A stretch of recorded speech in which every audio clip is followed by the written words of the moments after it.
There's a virus that's quietly spreading across the world, and it's being carried by an insect we're all a little too familiar with. It's creeping into new places, and its impact is growing bigger and bigger. So today, let's really dig in and uncover what's going on with the threat of dengue fever. So, think about it. Are you planning a vacation to somewhere warm? Or maybe you're just kicking back in your own yard on a summer evening. Either way, you've definitely come across a mosquito. And usually we just swat them away without a second thought, right? But one particular kind of mosquito is carrying a virus that's becoming a huge global health issue. And we're not talking about just any illness here. This thing has a nickname, and it's a pretty terrifying one: breakbone fever. And believe me, it earned that name for a reason. Just try to imagine a pain so intense, so deep in your muscles and joints that it literally feels like your bones are fracturing. For millions of people who get infected, that's the reality. Okay, so what is this disease that causes so much agony? Let's break down the virus itself and really get a handle on how far it's reaching across the globe. At its core, dengue is a virus you get from a mosquito bite. Pretty simple. But what's absolutely crucial to understand is the sheer scale of this thing. Of all the diseases that are spread by insects and their relatives, what scientists call arthropods, dengue is number one. It infects more people across the world than Zika and West Nile combined. That makes it a massive, massive challenge for public health. At first, you might just think you've got a really nasty case of the flu. But the telltale signs are a high fever that hits you out of nowhere and a splitting headache that feels like it's right behind your eyes. Then you add that signature agonizing pain that gives it the whole breakbone nickname. Look, most people do recover in about a week, but it's an experience they are definitely not going to forget. So why are we talking about this with such urgency right now?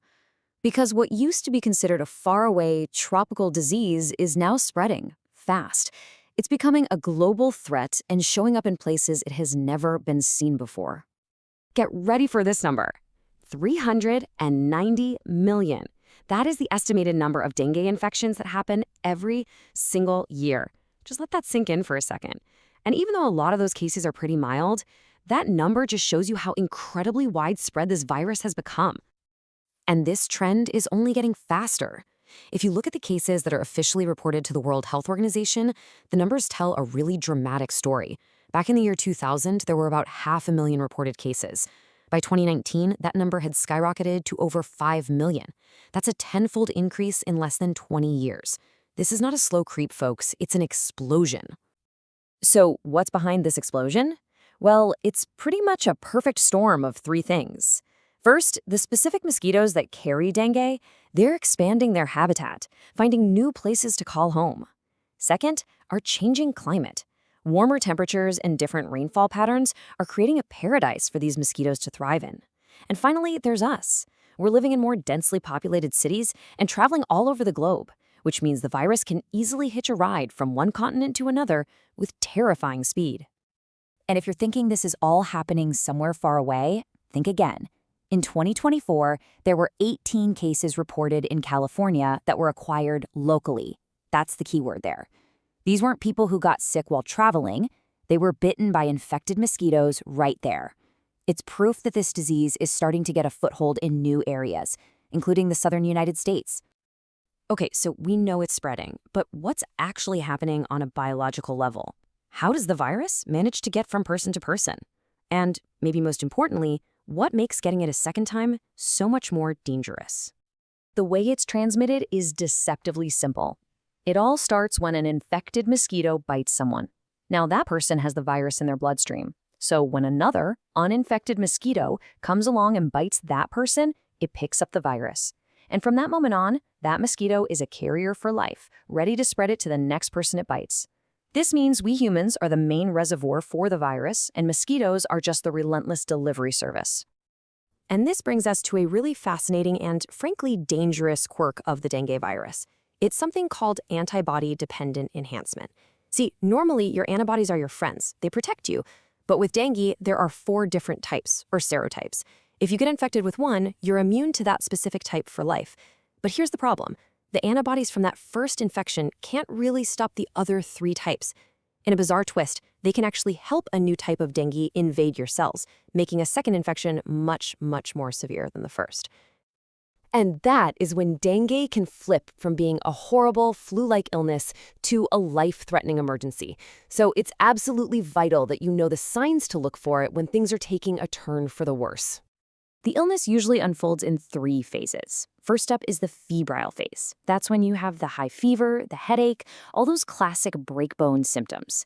But here's the really counterintuitive part. The most dangerous period, the critical phase, often kicks in just as the fever starts to go down.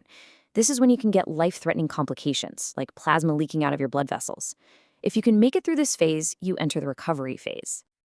These are the absolute red flags that mean the illness is becoming severe.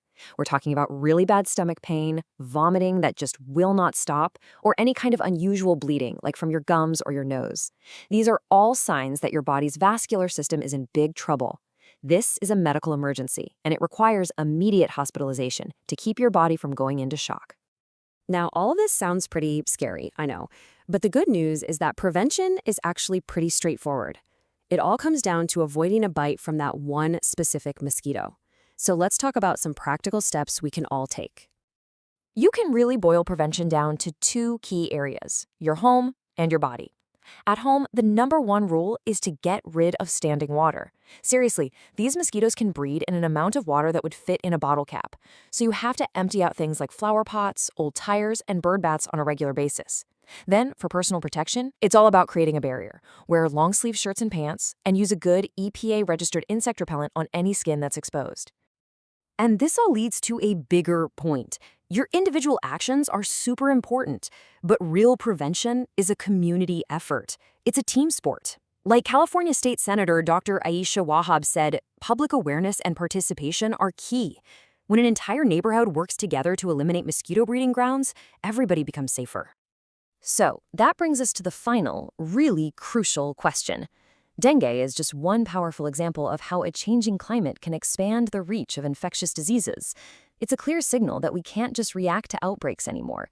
We have to start thinking about building stronger, more resilient public health systems that are prepared for the challenges that a warmer, more connected world is going to bring. The question is, are we ready for what's next?